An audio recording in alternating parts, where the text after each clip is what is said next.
مجھے آپ کیا موجودہ آپ بیٹھی ہوئی ہیں، چودھری صاحب بیٹھے ہوئے ہیں، ارباب شیر علی صاحب بیٹھے ہوئے ہیں، کوئی بندہ یہ کہہ سکتا ہے کہ وہاں پر کوئی سستی دکھائی گئی ہے؟ کوئی بندہ یہ کہہ سکتا ہے کہ حکومت نے لچک نہیں دکھائی؟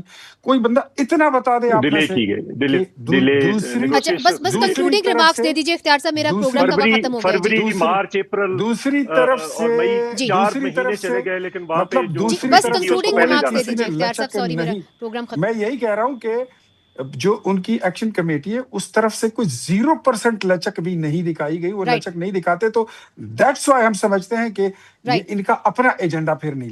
ہاں تو دوستو آپ نے ویڈیو ملاحظہ فرمائی، یہ ویڈیو تھی جس میں ندیم افضل چند نے کچھ کہا اور باقی لیڈر نے بھی کہا، لیکن میں کسی کی بات سے متفق نہیں ہوں۔ اگر آپ ہے تو کمنٹ سیکشن میں بتا سکتے ہیں۔ آپ ہمیں بتائیے کہ آپ کو ندیم افضل چند کی باتیں کیسے لگی؟ کیا جی بی میں حکمران بلاول بھٹو جو بنے گا وہ صحیح ہوگا، جی بی کے لیے صحیح ہوگا، یا جی بی سے بھی سندھ بنایا جائے گا؟ سندھ کے تو ہم آلریڈی جو دیکھتے ہیں حالات بہت خراب ہے، خاص کر کراچی کے۔ ایک بات بہت مشہور ہو گئی تھی کہ ایران پر حملے کے بعد امریکہ کراچی کے تصاویر دکھا کر دنیا کو بتاتے ہیں کہ ہم نے ایران کو برباد کیا ہے۔ اگر یہ ایک مذاق ہے لیکن حقیقت میں بھی ایسا ہے۔ سندھ کے سڑکوں کو دیکھو، سندھ کے جو سیوریج سسٹم ہے اسے دیکھو، وہاں کوئی انفراسٹرکچر نہیں ہے، پھر بھی یہ لوگ کہتے ہیں کہ ہمیں ووٹ دے دے، ہم گلگت بلتستان کو ٹورزم اسپاٹ بنائیں گے۔ لیکن گلگت بلتستان کے لیے جو سب سے صحیح کام کیا ہے وہ تو عمران خان نے کیا تھا، گلگتی خود کہہ رہے ہیں۔ اور گلگت کے جو الیکشن ہوا ہے اس کا بھی رزلٹ جو ہے وہ سب لوگوں کے سامنے ہے کہ کس نے جیتا ہے، کس نے ہارا ہے، کس کو زبردستی جتوایا ہے۔ تو آپ لوگوں کا اس بارے میں کیا رائے ہے؟ ہمیں اپنے رائے سے آگاہ کیجئے، کومنٹ سیکشن میں لکھیے کہ آپ عمران خان کو سپورٹ کرتے ہیں، بلاول کو کرتے ہیں، یا شہباز شریف کو کرتے ہیں۔ کیا مسلم لیگ نون اور پیپلز پارٹی جو ہے یہ تو پہلے سے کولیشن میں ہے، کشمیر میں بھی، پورے پاکستان میں بھی، اب یہ لوگ جو ہے گلگت بلتستان میں بھی حکومت بنانے والے ہیں۔ لیکن دوسری طرف ہمیں یہ خبریں بھی مل رہی ہے کہ ان کے درمیان دراڑیں پیدا ہو گئی ہے۔ اب جو عمران خان ہے اس کی رہائی کے لیے بھی پلان بن رہی ہے۔ کیا آپ کو لگتا ہے کہ پیپلز پارٹی ایسا کرے گا کہ وہ حکومت سے الگ ہوں گے؟ مجھے تو نہیں لگتا، ان کو جو وزارتیں ہے وہ مل گئی ہے۔ پاکستان زرداری جو ہے وہ دوسری تیسری دفعہ پریزیڈنٹ بنا ہے، اور جو سہولیات ان کو مل رہی ہے وہ مجھے نہیں لگتا کہ وہ اس حکومت سے ہٹے، اور نہ وہ ہٹ سکتے ہیں۔ اگر وہ اس سے الگ ہو گئے تو ان کے لیے جو آگے انعامات ہے، جو مقتدرہ سے جو ملنے والی ہے، اس میں پھر ان کا حصہ نہیں ہوں گے۔ آپ لوگ اس بارے میں بھی اپنے رائے کومنٹ سیکشن میں لکھیے۔ ہم آپ کے رائے کا احترام کرتے ہیں، اسے پڑھتے ہیں، اس سے سیکھتے ہیں۔ اگر آپ لوگوں نے چینل سبسکرائب نہیں کیا تو چینل کو سبسکرائب کریں، بیل آئیکن دبانا مت بھولیے، ویڈیو کو دوسروں کے ساتھ شیئر کریں۔ یہ آپ سب کی محبتیں ہیں یہاں تک ویڈیو دیکھنے کی، تو آپ سب کی محبتوں کا بہت بہت شکریہ۔